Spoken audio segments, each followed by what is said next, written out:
चलिए स्टार्ट करते हैं आज के सेशन को। प्यारे बच्चों, हम सीख रहे हैं सीआई निकालने की 5 मेथड, जिसमें आज हम पढ़ने वाले हैं मल्टीप्लाइंग फैक्टर सेकंड मेथड।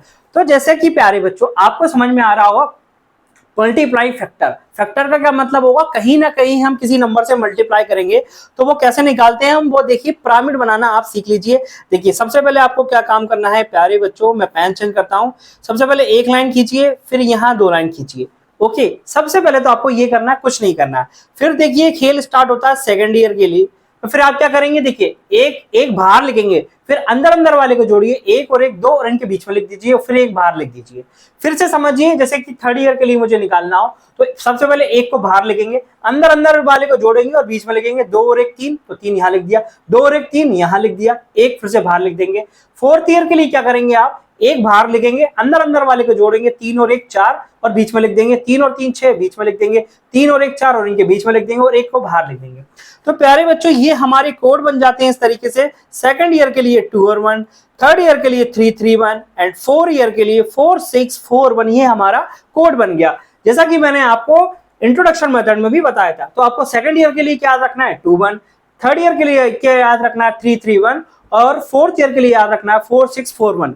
और जो एक वैल्यू होती है ना, एक को अगर प्रिंसिपल से मल्टीप्लाई कर देंगे तो हमारा अमाउंट आ जाएगा। ये है कोड ब्याज निकालने के लिए।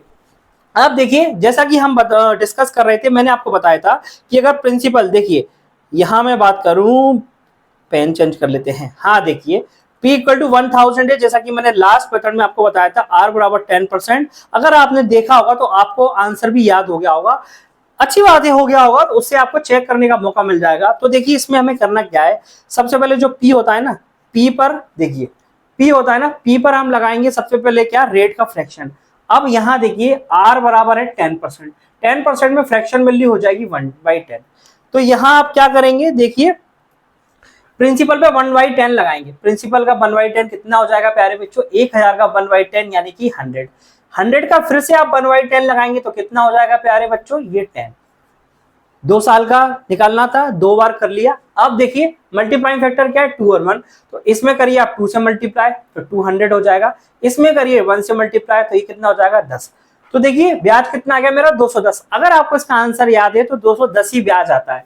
अब बात होती है देखिए इस एक की, अगर P में हम, यानी P की वैल्यू कितनी है 1000, 1000 में 1 का मल्टीप्लाई कर देंगे तो ये आ जाएगा 1000, और इन तीनों को जोड़ देंगे तो ये आ जाता है हमारा क्या, अमाउंट, यानी कि मिश्र धन।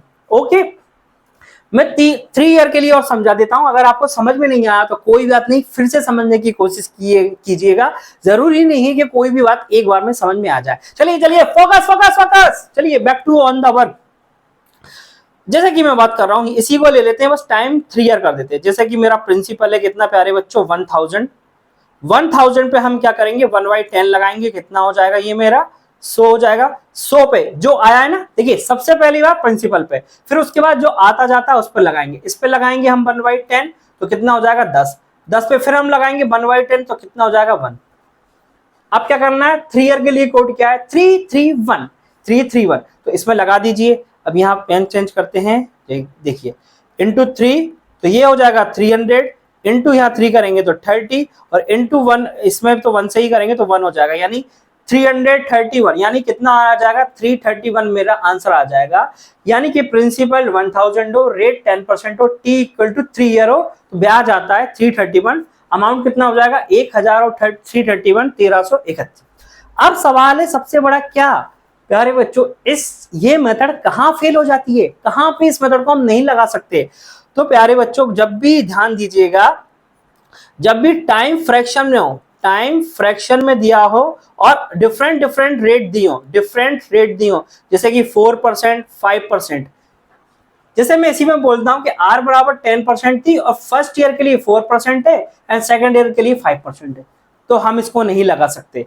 जैसे कि मैं यहां लिख देता हूं अलग से, देखिए प्यारे बच्चों यहां मैं हटा देता हूं, ये देखिए इधर देखिए, ताकि मैं लिख देता हूं कब कब हम इस मेथड को नहीं लगा सकते। क्रॉस मतलब ये मेथड फेल हो रही है, कब मेथड ये फेल हो रही है, देखिए अगर प्रिंसिपल 1000 है, R बराबर 10% है फर्स्ट ईयर के लिए, उसके बाद 5% है, T बराबर 2 ईयर दिया हो, तो ये मेथड फेल हो जाएगी, नहीं लगा पाएंगे। क्यों? क्योंकि रेट अलग अलग हो गई।